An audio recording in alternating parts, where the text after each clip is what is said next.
Previous classes we have studied chapter 8,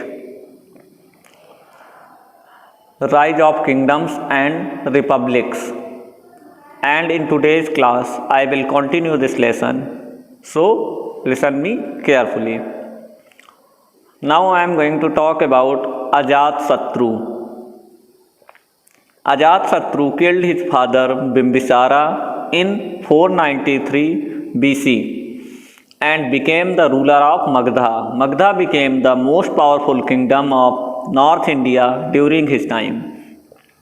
Ajatashatru ने अपने father Bimbisara को 493 BC में किल करके मार करके खुद मगध का राजा बना और जो मगध किंगडम थी वो उसके टाइम पे सबसे पावरफुल किंगडम बनी.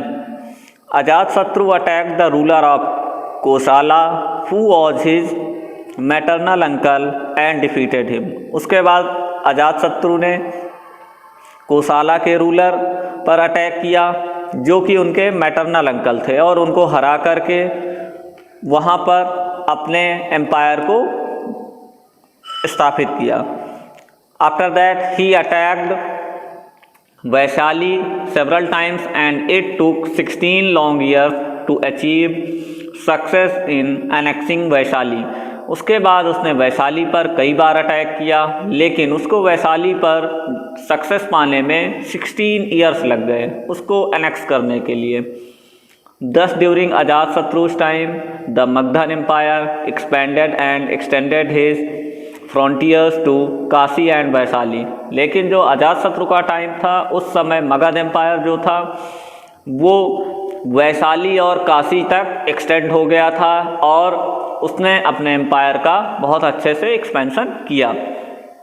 The ruler of Avanti was a strong rival of Ajatashatru. जो अवंती के रूलर थे वो एक स्ट्रॉन्ग अपोजिशन थे अजातशत्रु के. To meet the danger of any invasion from the ruler of Avanti, he began to fortify the capital city of Rajgriha, that was called Rajgir. जो उनके strong opposition थे अवंती के रूलर, उनसे बचने के लिए उन्होंने अपनी जो कैपिटल सिटी थी राजगिर उसको जो है चारों तरफ से दीवालों से कवर करवाया था. The remains of this wall can be seen even today. और जो ये दीवाल के अवशेष हैं रिमेन्स हैं वो अब भी जो है यहाँ पर दिखाई देते हैं. Now I am going to talk about the Nandas. Ajatashatru died in 461 BCE. His successors were very weak. Ajatashatru जो था वो 461 BCE में उसकी डेथ हुई लेकिन जो उसके सक्सेसर्स थे वो बहुत वीक थे. The last king of the Magadhan dynasty was killed by Mahapadmananda. अब जो लास्ट एम्परर था मगध डायनेस्टी का उसको महापद्मनंदा ने मारा था.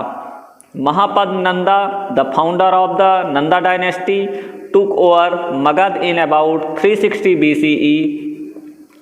धनानंदा took over Magadha in about 360 BCE.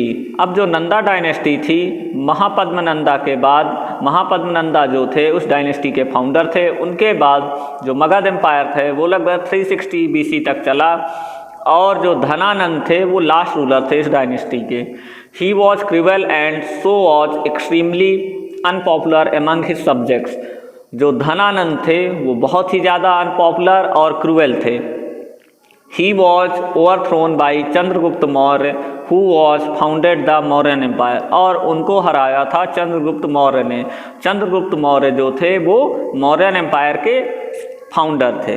Now I am going to talk about Alexander's invasion. Alexander, one of the most powerful and ambitious men in the history of the world, became the ruler of Macedonia in 336 BCE.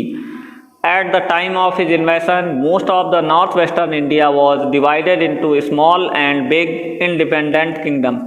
जो Alexander था वो सबसे powerful और ambitious mains में से एक था उस समय में. जो टाइम था लगभग 336 BCE का और वो मैकाडोनिया का रूलर भी 336 BCE में बना. At the time of his invasion, most of the northwestern India was divided into small and big independent kingdoms. जो उसका टाइम था इन्वेशन का, उस समय जो मोस्ट ऑफ द किंगडम्स थी नॉर्थ वेस्टर्न इंडिया की, वो इंडिपेंडेंट किंगडम्स बन गई थी, चाहे वो छोटी हों या बड़ी हों.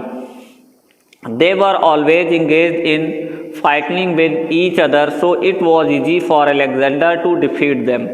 अब उस समय जो मोस्ट ऑफ द किंगडम थी वो एक दूसरे से लड़ने में बिजी थी, इसलिए अलेक्जेंडर को उन्हें हराना बहुत आसान हो गया था. He set forth to become the emperor of the whole world and thus conquered Syria, Egypt, Asia Minor and Persia. अब उसके बाद जो सपना लेकर के निकला था कि इसे पूरे वर्ल्ड का रूलर बनना है, तो उसने सीरिया को कन्वर्ट किया, इजिप्ट को किया, कुछ पार्ट एशिया का किया और पर्सिया का किया. ही इन्वेडेड इंडिया इन 326 BC. उसने जो इंडिया को इन्वेड किया था वो 326 BC में किया था. He conquered most of the kingdoms but the area between rivers Jhelum and Chenab not controlled by him. अब जो उसने मोस्ट ऑफ द पार्ट था इंडिया का वो तो